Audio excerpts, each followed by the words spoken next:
We just had an awesome interview with Scot Johnson, the founder and president of Digital Shovel. Paul, what did you think of the conversation?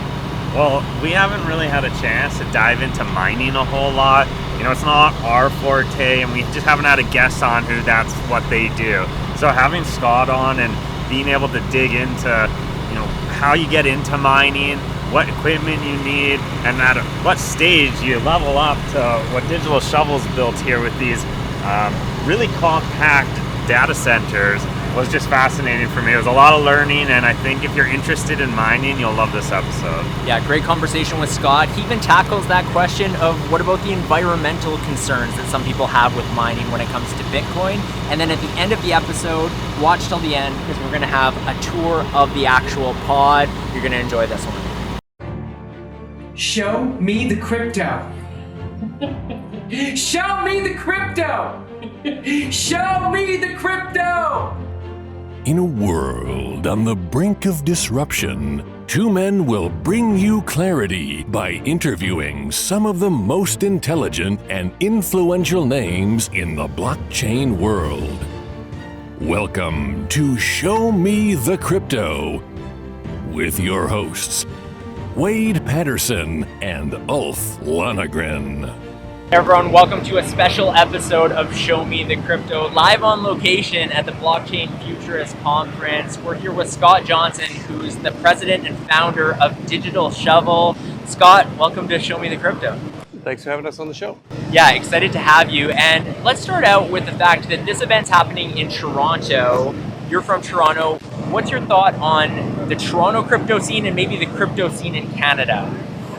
Toronto's always had a really, really strong crypto scene. I mean, it's blockchain as a whole. I mean, with Vitalik being from here, Ethereum more or less being founded here in Ontario. I mean, it's always had a very deep-rooted stance here, and the Futurist Conference has been part of it, which is why we chose to be part of the show this year.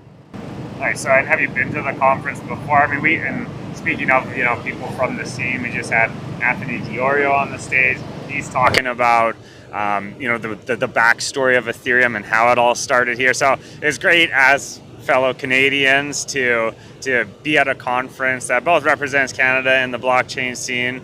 But have you been here before? What brought you here this year? Yeah, I've been coming to the show pretty much since its inception. I mean, I've known Tracy for a long time.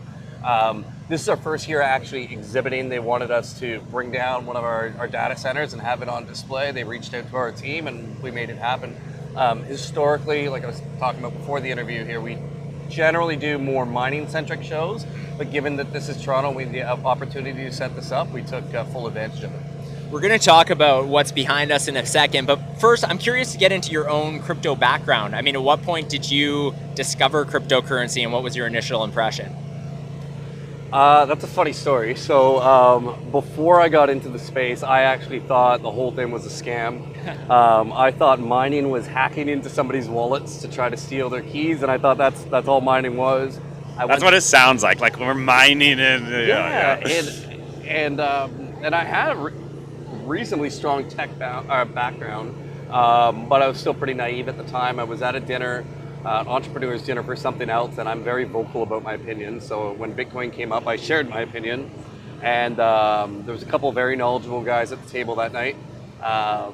One was Amir from Block Geeks, and I can't remember who the other guy was. And let me tell you, they very much proved me wrong that night. And I always say the best thing I can do is be wrong if I'm going to learn something, and I very much learned something that night. I went home the next week, bought a couple graphics cards. I think I started mining Zcash and Monero. This is like privacy coins. 2015, 2016. Then got into Ethereum, and through the run up in 2017, converted half my house into Ethereum miners and then an industrial unit. And we built our first container in 2018. End of 2017, and then that's how Digital Shovel started. Wow, and I mean, we are going to get into this more, but just going back to your backstory and getting into mining, I mean, it's crazy when you see what you're building today. Did you have a job history in building things of this magnitude in any way, or was this something you all learned after you got into mining and crypto? Job history, no. I mean, I was fortunate. I grew up with both my father and my grandfather in the country, and we had a family marina, and you just built things yourself, and you figured out a way to do it. And they taught me that from a young age. And I don't really see anything as something you can't do, that you always need to rely on somebody else. And having that upbringing, when I got into the business, I knew nothing about electrical, nothing about metal forming, and it was all kind of learning by fire, and it worked out. There's been mistakes through the process, but we're still here. And one of the beautiful things about it is like we're very hands-on. I'm very hands-on with the process, but also with our customers. Like our first customer who bought our first container day one, mining store, shout out, just literally bought more containers from us last week. And, wow. we have customers that have stayed with us since day one, which is awesome. So let's talk about Digital Shovel and the product that's behind us. So what is Digital Shovel, and yeah, what are we looking at behind us here? Yeah, so Digital Shovel does everything but the servers. So we do the data center, the ventilation, the power distribution, smart automation of your miners, and power control systems, but we don't actually do the servers. So we're kind of miner agnostic, whether you want to be Bitmain, WhatsMiner, you want to put some servers in there that are altcoins. What you've got behind us here is one of our largest data centers. So this is 4.8 megawatts. That can hold 1,408 S19s, which is, it's a silly amount of power. Yeah, Like just the ventilation system alone is 70 kilowatts, which is, it's crazy when you think of how much electricity that is. But we also build smaller modular units. So the one that was down at the far end, our nanopod, that's something we developed for home miners that want to go from the 1 or 2 or 3 miners in their garage to 10 to 20 miners.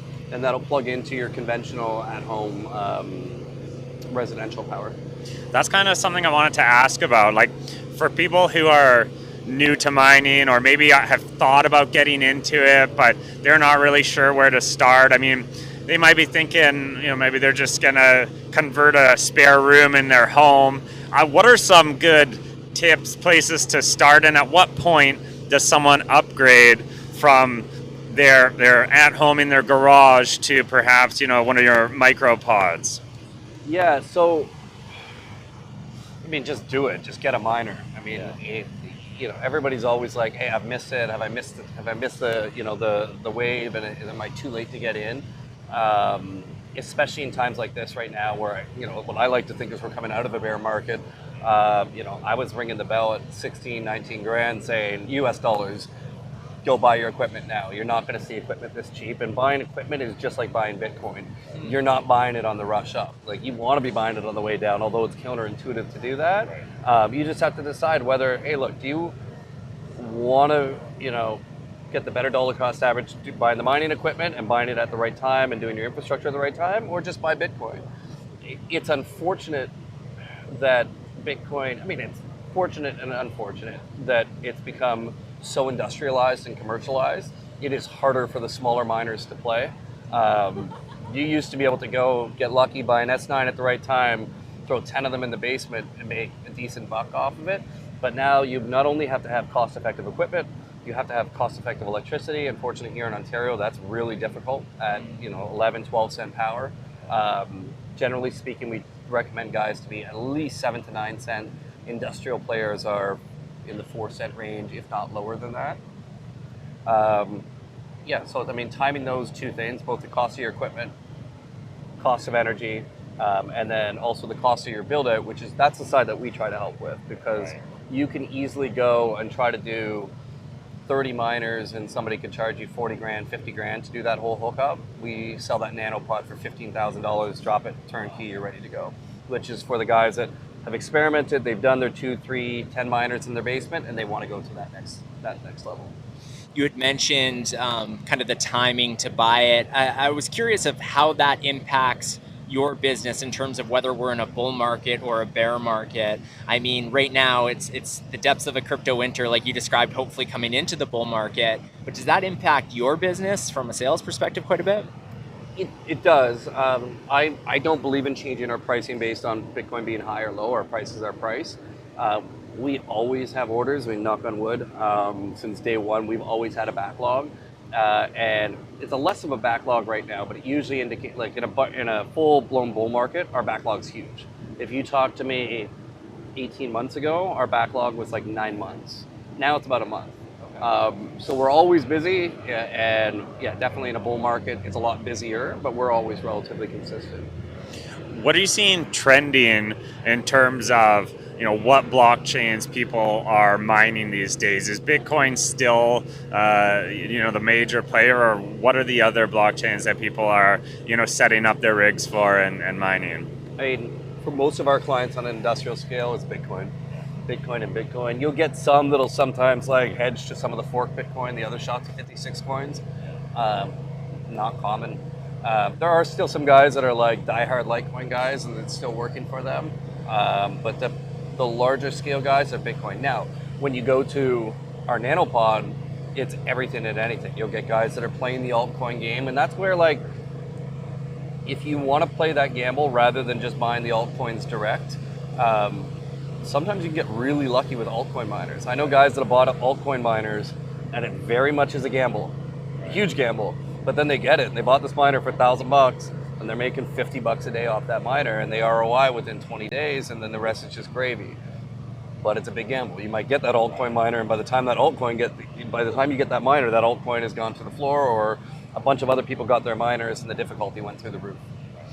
I would imagine environmental concerns is something that, it's maybe just a buzzword a little bit in terms of what people use when they talk about mining and that kind of thing. What's your perspective for people who maybe have pushback on, Bitcoin mining is not good for the environment? I'm smiling because I love this topic. I really think that, like, and I'm giving a speech on this later on, that is like a really big thing we need to work on educating the market on. Our technology, not just ours, but many other data centers, actually benefit the electrical grid. So we do smart curtailment. So like you've got your curve electricity consumption. This little bit here at the top of the bubble makes up for like 90% of our cost of electricity. The rest of the time we have all this idle capacity.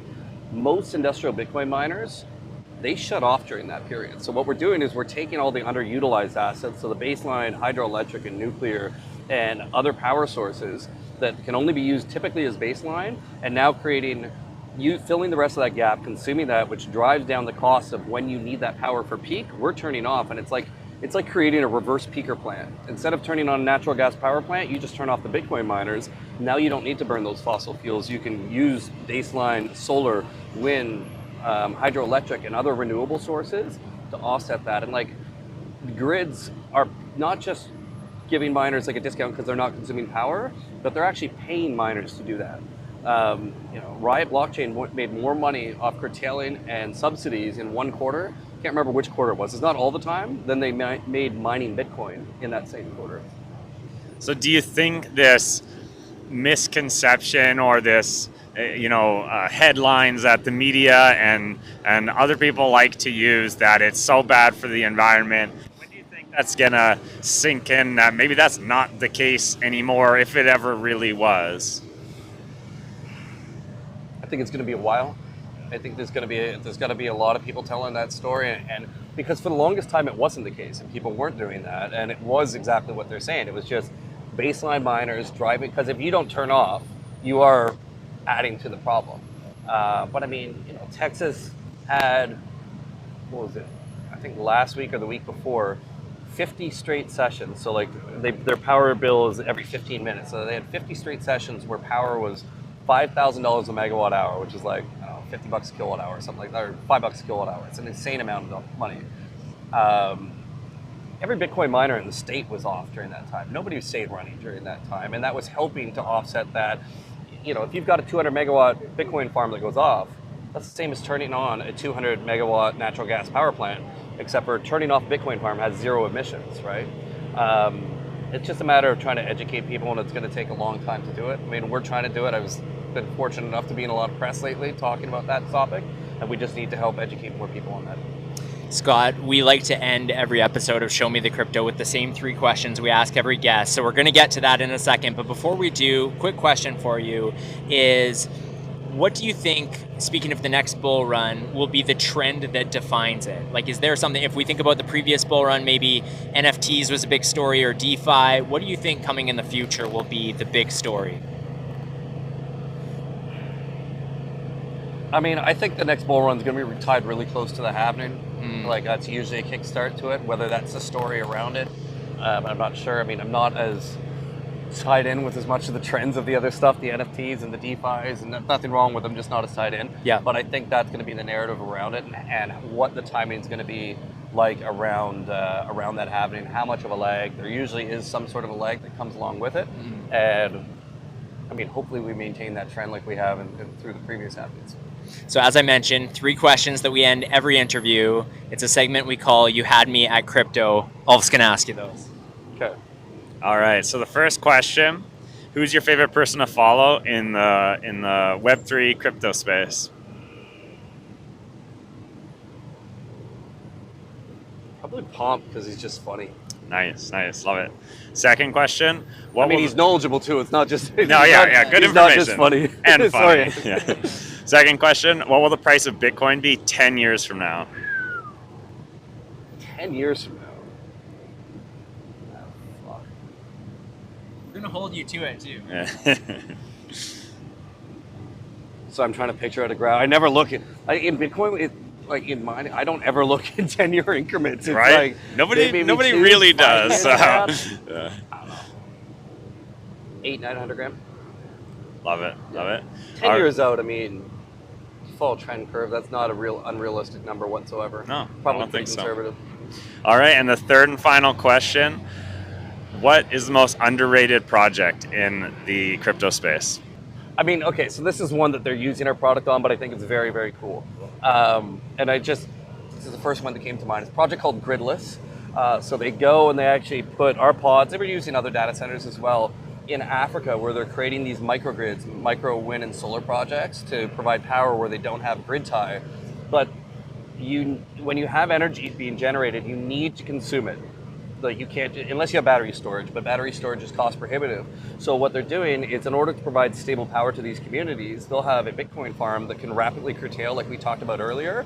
So as soon as the community needs lights, the Bitcoin farm incrementally turns off and it self-balances, and it actually helps to manage those micro electrical grids using Bitcoin mining to do that. Shout out to Gridless. Yeah, very cool, very cool. Well, Scott, this has been a pleasure. Thanks so much for joining Ulf and I on this episode of Show Me the Crypto. Awesome. Thanks so much, guys. Cheers. Thank you. We just had an awesome interview with Scot Johnson, who is the founder and president of Digital Shovel, and we're with Scott now. He's going to walk us through one of these pods. So Scott, over to you. Take us on the tour. Okay, so these are, like I mentioned earlier, this is a 4.8 megawatt data center. We've got the ventilation here all on the right, so these hoods, which are very unique to our product. The benefit of having a big hood like that rather than just filters on the wall is I get 60% more surface area by extending that out, and it's also harder for water to penetrate to go up and then have to make a 90-degree turn. Right. They can come off for shipping, but generally we'll ship this as one piece. This whole data center here is actually 16 separate pieces. So we have modular blocks depending on the size of the data center, so we can expand or contract it, make it 2 stories high, and then also just pick them up with a forklift. We didn't do any of this with the crane. There was 3 guys setting this up yesterday, and we set the whole thing up in 1 day. Crazy. The wiring and stuff inside took an additional crew, but it was still all done. On the back side, we don't have these ones running so you can hear inside the pod. Each container has 60,000 CFM of airflow.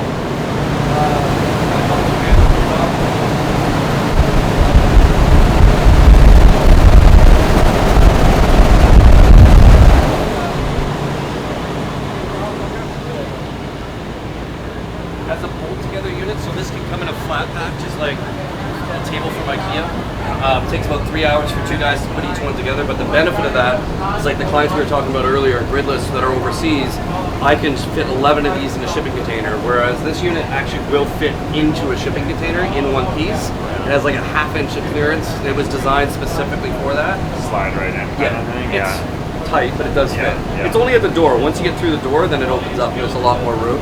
But we fabricate everything in here, so the whole, it's not a retrofitted shipping container.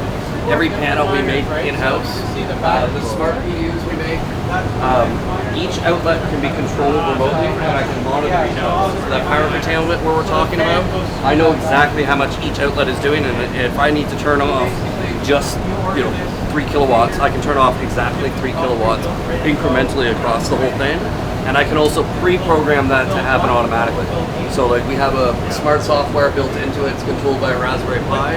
It can host and run from itself from here, but I can also run it from the cloud. You even got like the cameras in there, or is that just this one, or is that part of It's it? an option, yeah. Cameras, there's mag locks. The overhead, this would normally be covered, but this allows us to electrically connect multiple of them together. So this whole system, although they're individual pods, I can connect a whole bunch of them together. This is I know it's noisy as shit. Mine demo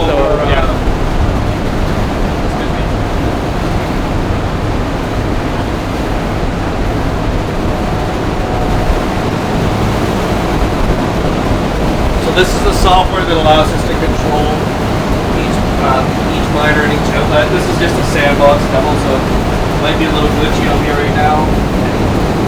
Here to me. But I can monitor each outlet. I can see how much wattage each outlet is consuming. I can program watch it off, so for some reason the miner is not consuming as much as it should. It usually just means one of 3 hash cards went down, and I can tell it to automatically reset that device. So we try to make the units as autonomous as possible. I can monitor all my temperature for each zone. I can control those 4 fans from here. This isn't set up, it's not actually doing that right now, but I can program in which thresholds I want each fan to kick in at. I can go back and look at historical data. The charts are not working on the demo, but this is not what's connected now. And then you can control this from an external API as well. I beat out that whole software, whole rest. Cool. So it's a discipline. Awesome. Thanks, Scott. Thanks, Scott. Really appreciate the walkthrough. Nice meeting you. Cheers. Thank you for listening to Show Me the Crypto. Please make sure to subscribe as well as rate and review this podcast.